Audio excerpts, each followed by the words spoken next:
Bismillahirrahmanirrahim. Alhamdulillahi rabbil alamin. Salatu salam ala syarfil anbiya'i wal mursalin. Nabina Muhammadin wa ala alihi wa sahbihi ajmain. Assalamualaikum warahmatullahi wabarakatuh. So inshallah, tuloy natin yung asul. Ito na nga yung mga kasunduan na ang layunin dito ay magkaayos. Yung kung maalala ninyo dito sa tinatalakay natin sa sul, nagsimula siya dito sa kumbaga yung kompromiso Kasi kung yung tao o dalawa sila, matapat sila doon sa kanilang napagkasunduan, hindi kailangan ng sul Normal lang natatakbo yung kanilang ugnayan, yung kanilang business deal. Halimbawa yung bentahan, nagpresyo yung nagbebenta, tapos nagbayad yung bibili doon sa presyo, tapos maayos yung produkto, walang nangyaring demandahan, walang sul na kailangan. Kaya nga dito sa pagtalakay natin dito sa sul, yung sul, kumbaga, kapag meron ng problema, saka ito mangyayari. Kapag merong problema, saka lang ito mangyayari. At pwede mangyayari ang problema na ito sa pagitan ng dalawang pangkat o dalawang individual o maraming individual, maraming grupo, pwede din. Basta ang layunin nito ay maitaguyod ang katarungan na walang maaapi at walang mangaapi. Yun ang layunin ng sulh. So yung nakaraan yung natapos natin, yung pagsasaayos doon sa mga kaso na mayroong pag-amin. So inaamin ng isang panig, usually ito naman talaga yung nirereklamo na nagkamali nga siya. Nagkamali siya sa kanyang nagawa at makikipag-ayos na siya. Na pwedeng mangyayari na natauhan siya kasi nakita na niya yung patunay. Halimbawa, mayroong pinakitang resibo, ganito, ganyan. Kasi naamin niya, o sige, diba sample nga natin si Yasin may utang kay Rashid. So sa ganong may pag-amin, sa dalawa nga yung pwedeng mangyari. So pwedeng magkakaroon ng ibra, yung pagpapaubaya, patatawarin na lang yung utang. Sige, since umamin ka naman, yun na may importante, lumabas ang katotohanan. Pwedeng ganun Pwedeng ganun. Lalong-lalo na kung nakikita nung nagrereklamo yung merong makatwiran naman na dahilan kung bakit nangyari yung kalituhan doon sa isang usapin. At pangalawa, pwedeng yung muawada. So magkaroon ng compensation. At yung compensation nga na ito, yung nga, kasi ibabalik yung utang, di ba mismo? Pwedeng yun. Compensation na nga rin yung pala na may tuturing. O kung wala talaga siyang pambayad, babayaran niya ito sa pamagitan ng iba pang bagay. Kasi ito ay magiging katulad lang din ng pagbebenta. Katulad ng pagbebenta.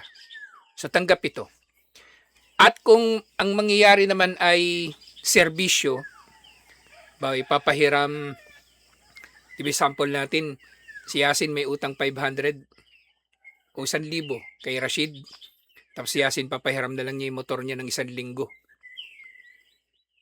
Sa magiging ijara yon, magiging upa ang kalalabasan, pinahintulutan din, inshallah. O ano pa man, yung kanilang mapagkakasunduan para makompensate. Sabihin ni Rashid, kiss mo na lang ako. Pwede rin, muawada din yun Muawada kahit anong ano. Wag lang bading yung bading inutangan mo. Sige na, patawarin na kita. Kiss mo na lang ako, kiss. Kiss. Gusto mo dagdag, dapat may yakap. Ngayon sumunod, ito na nga yung sul ng walang pag-amin. Kumbaga, hindi umaamin yung tao na nakaagrabyado, kumbaga. Dito, mas komplikado na ito kasi maaring meron na itong kalakip na panloloko. At dito maaring magkakaroon na ng pag-iimbestiga at paghahatol yung sino mang otoridad na nag-iimbestiga dito. Na maghahatol din. Na dito sa usapin na ito, sa sul, Not necessarily Muslim yung magsasaayos. Kasi usapin naman ito ng muamala, usually business. So halimbawa may dalawang Muslim, hindi nila mapagkasunduan yung isang bagay at sasangguni sila doon nga, palagi natin nababanggit yung competent court. So sasangguni sila sa isang halimbawa corporate lawyer na yun yung ano niya talaga, expertise niya, corporate. So kahit kupar yun, naintindihan niya yung mga bagay-bagay. Kahit yung usury, alam ng mga kuffar kung anong usury, yung riba, alam nila yun. So, sasangguni kayo, pwede, para makarating kayo sa kompromiso o sa kasunduan yung sol. Ba, usapin sa lupa, usapin sa deed of sale, usapin sa deed of donation, o usapin sa kung ano-ano. Pwede ni sasangguni kahit sa hindi Muslim. Kasi mga karapatan naman ng tao sa kanyang property, meron din namang mga batas na katumbas nito yung batas ng kuffar. Meron. Actually, suspecha pa nga natin, yung mga batas ng kuffar pagdating sa mga ganyan, kinopelan din nila sa mga Muslim. Kasi nauna yung mga Muslim magkaroon ng batas dyan. Nauna ang mga Muslim. Bago pa man nagkaroon ng mga batas yung kuffar tungkol sa mga ari-arian, andyan na yung Quran. Ipinahayag noong panahon ni Propeta Muhammad sallallahu alaihi wasallam. 600, diba? Kailan siya naging propeta? 610 hanggang 633. Nasan ba yung mga European nung panahon na yun? Wala sila. Wala pa mga bansa nun. Wala pa nun yung Italy, wala pa yung France, wala pa yung Espanya. Nasa dark ages sila nung panahon na yun. At saka lang naman sila nagkaroon ng pag-unlad nung panahon na ng Renaissance. Nung natuklasan nila yung mga libro ng mga Muslim, pinag-aralan nila. Natutunan nila yung science, natutunan nila yung technology, natutunan nila yung mathematics, accounting, astronomy. Kaya lang sila umunlad. Naunahan lang tayo ng kuffar kasi nagpabaya yung mga Muslim. Yung mga Muslim sa halip na magiging abala sa mga bagay-bagay na pakapakipakinabang sa relihiyon tsaka sa mundong ito, wala, naging ano na, naging mga Sufi, naging mga Shia yung mga Muslim. Naligaw sila at pinabayaan nila pareho yung dunya at akhirah. So ngayon, dito sa usapin na ito ng sulh na walang pag-amin. Yung sulh para do sa mga kaso na walang pag-amin. Na dito nga, as-sulhu ma'al inkar. Ba, ikinakaila ng inirereklamo yung nangyari.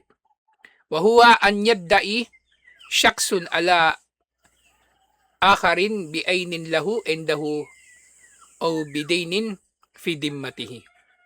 Fayunkiru al-mudda'a alayhi. At itong kalagayan na ito daw yung pag-aangkin ng isang nag-aakusa, yung nagbibintang, yung nagrereklamo sa mga summons, sa mga sampina, siya yung yung inirereklamo. So inaangkin niya ang isang bagay at inaakusahan niya yung akusado ng anumang bagay na kinuha sa kanya o karapatan niya o utang sa kanya halimbawa. Diba yung una natin na talakay, inaamin nung akusado na nagkamali siya. So tapos agad yung usapan dun, yun dun pa lang simple na yung, napasimple na yung bagay na ito. Pero dito sa kaso na ito, kalagayan na ito, ikinakaila, itinatanggi nung akusado ang bagay na ito. Itinatanggi niya. At komplikasyon din, kumbaga pagkakaila din na maituturing, aw yaskot wa huwa yajhalu al-mudda'a bihi. Yung mananahimik na lang yung akusado. Mananahimik na lang ang akusado. O aaminin niya na wala siyang kinalaman sa bagay na ibinibintang sa kanya. At ito nga'y Miranda rights, di ba? Di ba pag may hinuhuli ng pulis, meron kang karapatan na manahimik. Ano mang sabihin mo, kung magsasalita ka man, ay pwede ito magamit para sa iyo o laban sa iyo.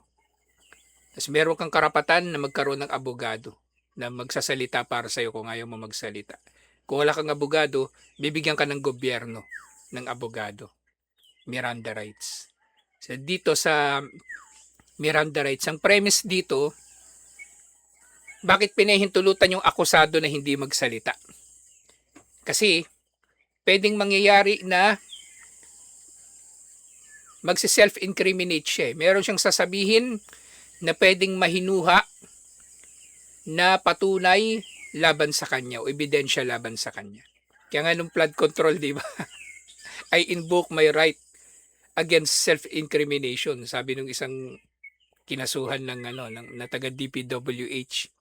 Sabi niya, kanyang pinangahawakan daw ang karapatan niya laban sa self-incrimination, yung kumbaga ah,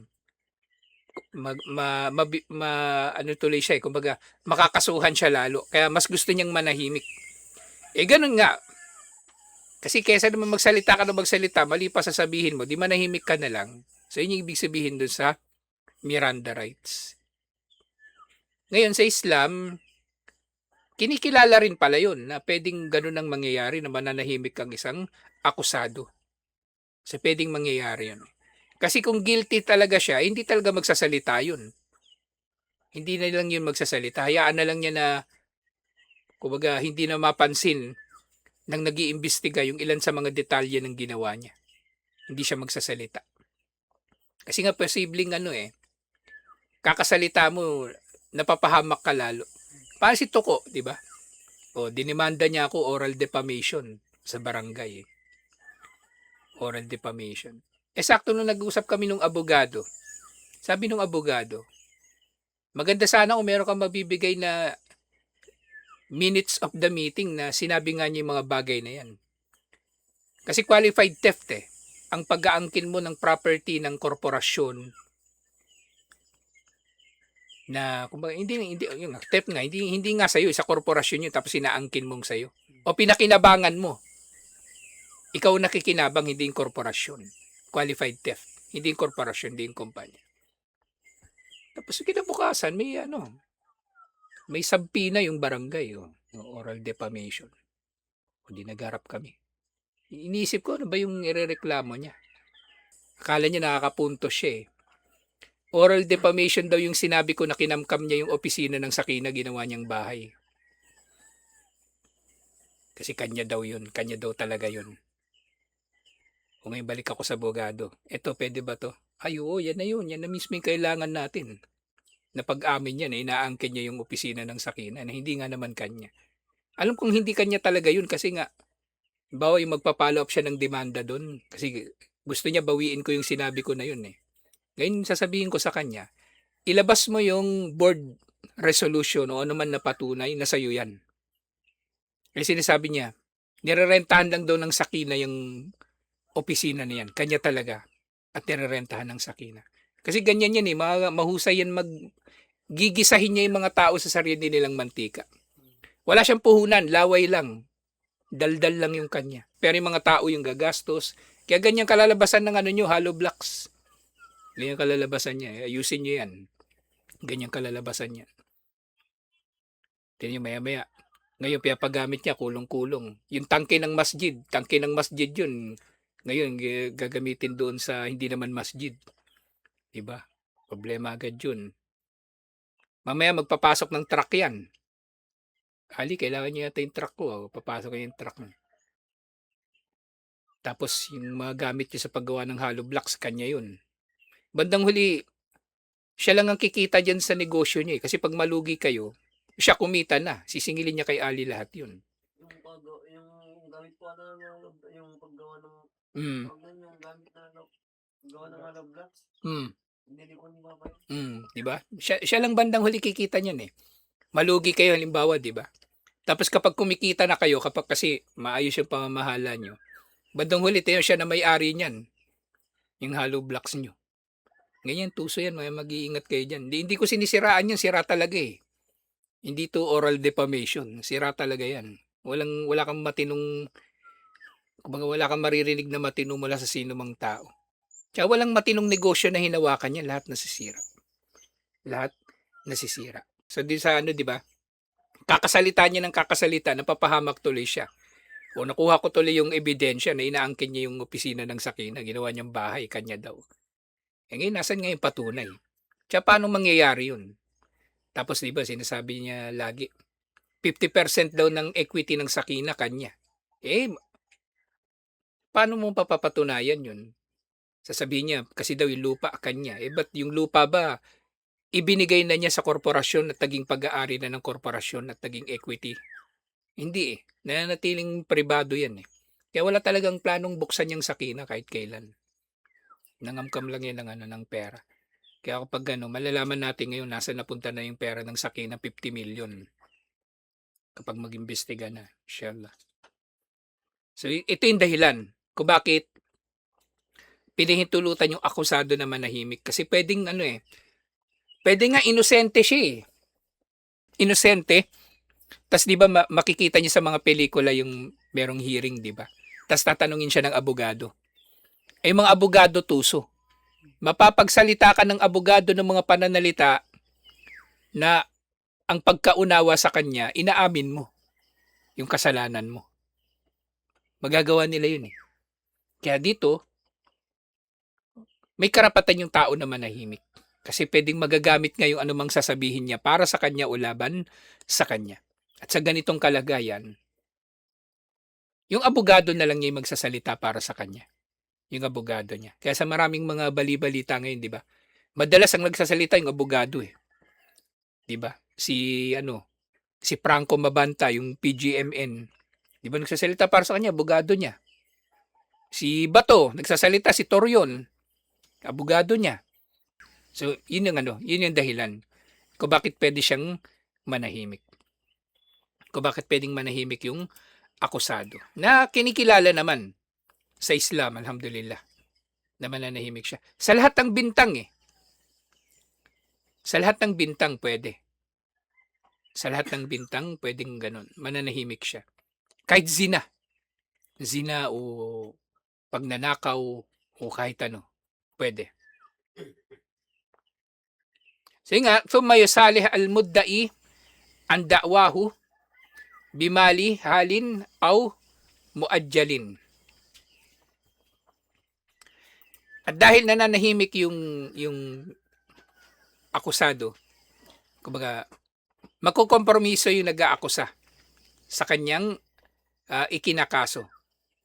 Na kumbaga magkokompromiso siya na bayaran siya ngayon ng halaga kahit hindi niya makuha lahat o mabayaran na lang sa ibang mga pagkakataon.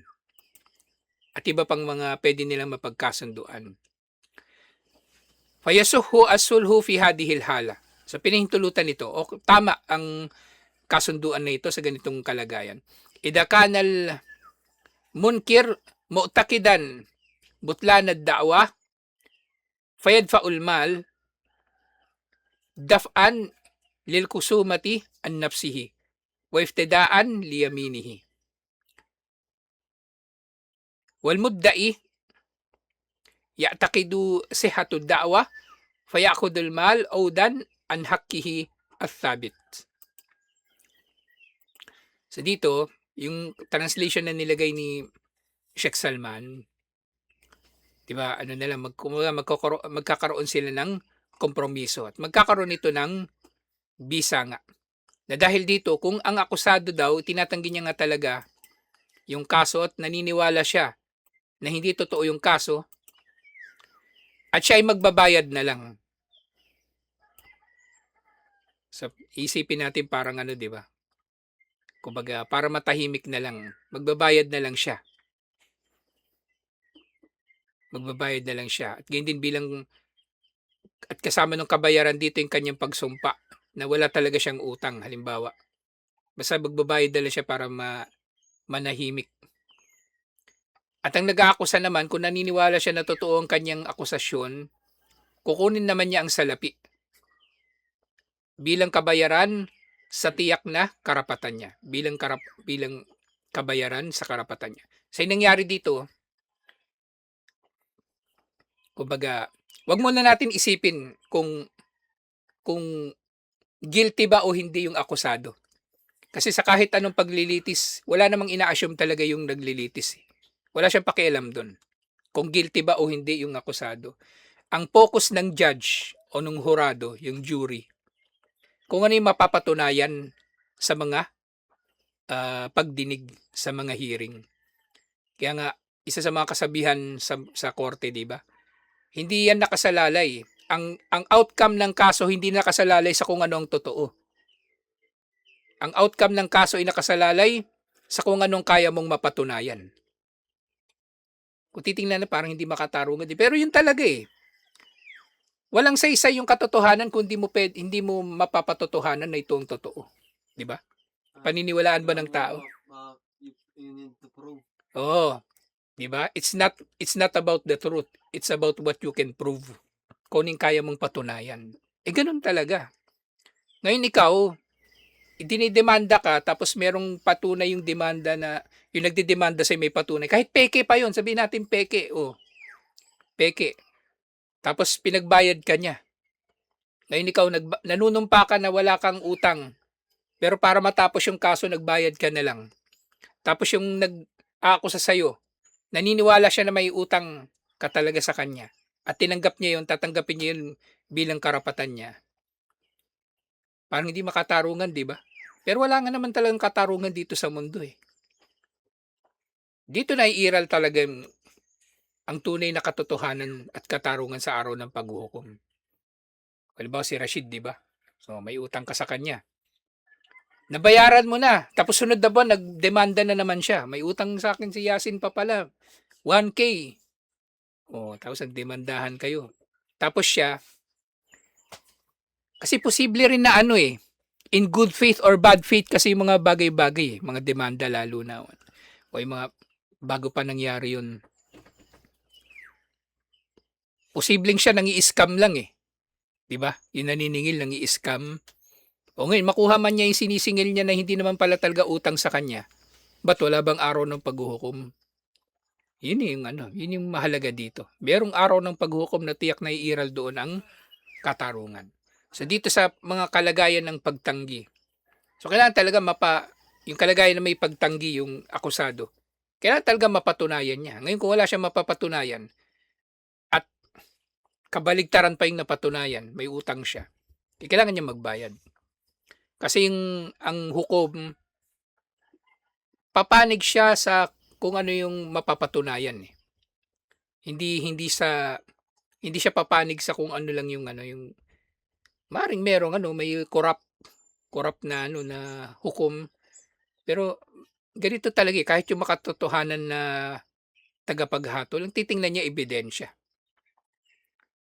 Yung inutangan mo, binayaran mo na. Pero siya meron pa ring ebidensya na hindi ka pa bayad. At ikaw wala kang ebidensya na bayad ka na. Mapipilitan ka talaga magbayad. So tanggapin mo yon. O ibig sabihin tanggapin mo yung hatol, magbayad ka kasama yung panunumpa na nagbayad ka na talaga. At ito yung bayad kasi pinaninindigan niya na may utang ka pa at meron siyang patunay na may utang ka pa. Samantalang ikaw wala kang patunay. Siya ang may dala ng pananagutan doon, hindi ikaw. Ikaw ang biktima, ikaw ang inapi. At siya yung kriminal, siya ang nangapi, walyado bilas. Medyo, kumbaga, komplikado na usapin ito kung sa procedure yung pag-uusapan natin. Pero ganun na lang ito natin masisimplify eh. Kumbaga, kung ano ang mapapatunayan yung ang ihahatol ng korte. Kung ano ang mapapatunayan. May utang ka ba? Wala. Kung wala kang patunay, yun ang problema. Yun ang problema. Kasi nga, meron kang karapatan na manahimik at hayaan mo na lang investigasyon na tumakbo, inshallah. Ngayon bandang huli, panghuli dito sa Soul, alhamdulillah, matatapos na natin to eh. Kasi sumunod na chapter na dito yung musabaka. Musabaka. Ano kaya ibig sabihin nun, musabaka? Pastabikul khairat.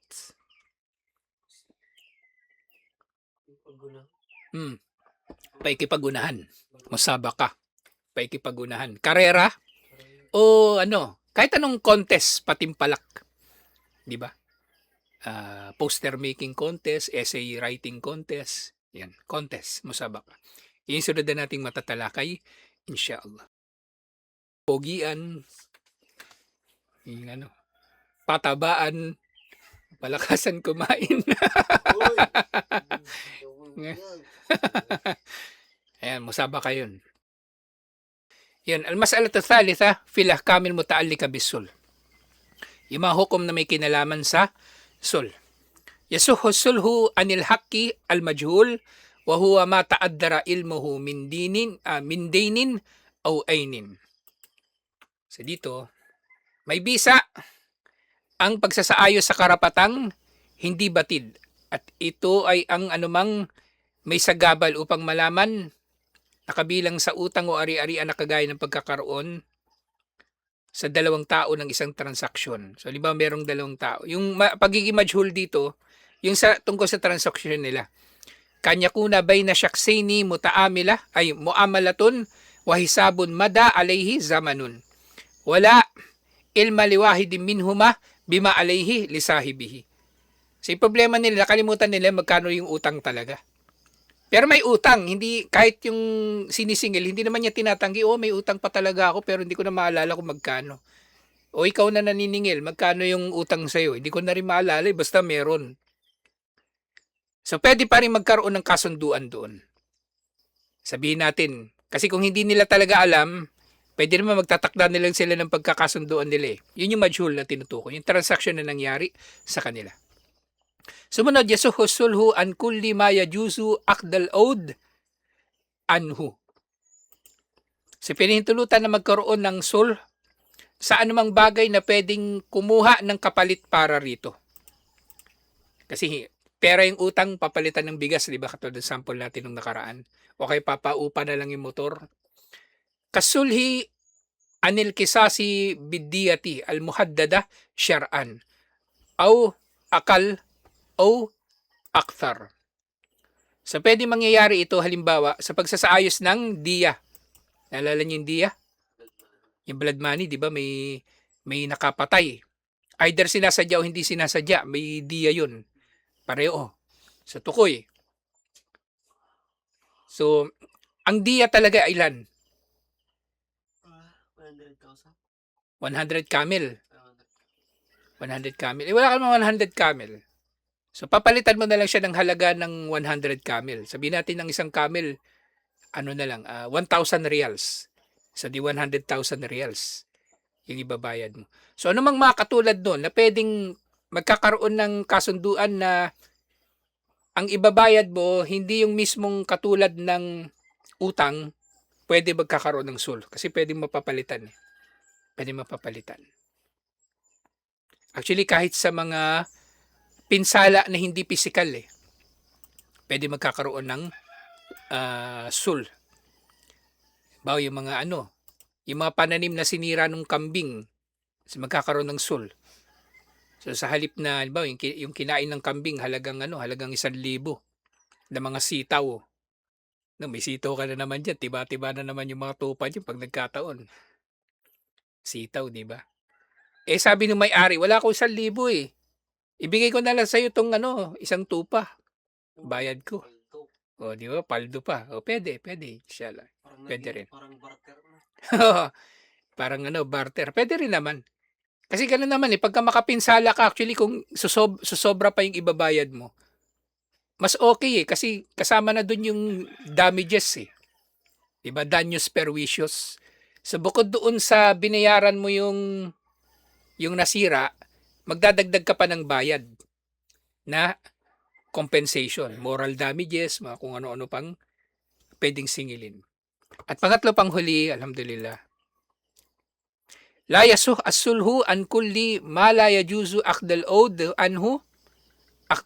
anhu kasulhi anil hudud li'annaha syuri'at lizzajari.